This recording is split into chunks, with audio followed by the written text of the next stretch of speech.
Ah yes, my audio is on point again. Got myself a new mic cable today, and now I could pop out these reviews like hotcakes. So let's get started. Right, it's 9:18. We're headed down into the cellar where the doors just opened on its own. Give us a sign that you want to communicate with us. The horror movie genre, since its conception, has been through its many ups and downs. Though lately it has been more down than up.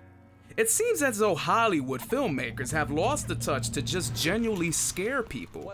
Whether it's the copious use of CG or just random jump scares, horror films just seem to miss the mark for its targeted audience.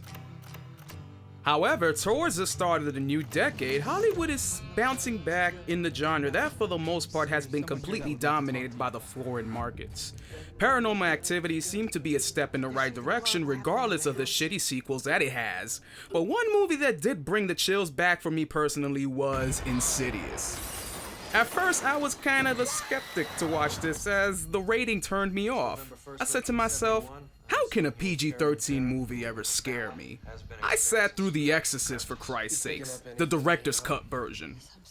But you know what? Not only was it creepy, it was a very, very well done horror movie. Director James Wan knows how to create those really intense, really frightening scenes, whether it be his use of unorthodox camera angles or his ability to create a very uncomfortable and very tense sense of atmosphere.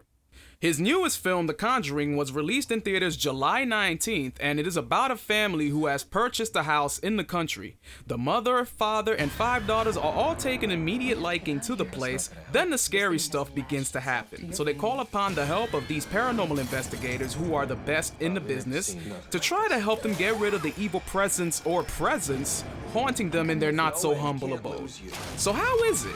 Is it another failed attempt at Hollywood trying to frighten us with cheap scares? Or is this the creepiest movie to come out in a long while? Well, let's just say I've been holding a crucifix since the start of this video. Let's get started. And pray for me, guys. You want to see him? Yeah? When the music stops, you see him in the mirror standing behind you. My God, this was fucking spooky.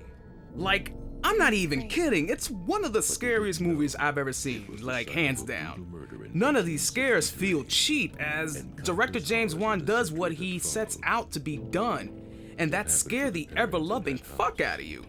Using mostly prosthetics and barely any CG, and scares that never feel cheap, this movie has passed its test with flying colors. That's not to say that the movie doesn't have problems.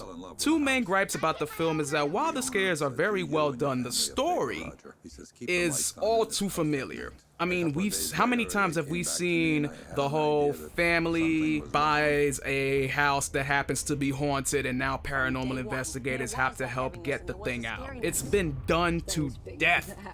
My second gripe is not really a movie-related problem, it's actually with the marketing. Most, if not all, the trailers of this film show a good chunk of the scares in the first half of the film. Thankfully though, the only trailer I did see was the one attached to the Possession 2 that came out earlier this year. Other than that, the movie really works. The acting was very well done by most of the actors on set. Patrick Wilson, and you may know him as Night Owl from Watchmen, plays a very convincing, very real paranormal investigator, while his wife, played by Vera Farmiga, I hope I'm saying that correctly, plays the roles great along with Lily Tyler as the mother, who delivers a solid performance as well. The kids though will really get the creepiness level to the movie up a notch. The casting director got some really good child actors to play the roles of the 5 girls, cause they all look legit frightened whenever anything went down. It was crazy, man. We waited 30 years to tell our story, because 30 years ago, the world was not prepared for this. In the days where one of my favorite movie genres are more of misses than hits, it's very, very refreshing to know that there are filmmakers like James Wan who know how to bring the chills on the big screen instead of using crap gimmicky scares to try to scare us. His next film is Insidious 2, which comes out September 13th, which is a Friday. I see what you did there, James. I see what you did there. And I'm hoping that could creep me out just about, if not almost as much as The Conjuring did. I give The Conjuring a 4 out of 5. Till next time, guys, this is the Retro Skeptic. Good night and good luck. And pray. Pray. What's he saying? He's got your baby. He's got your baby. He's got your baby.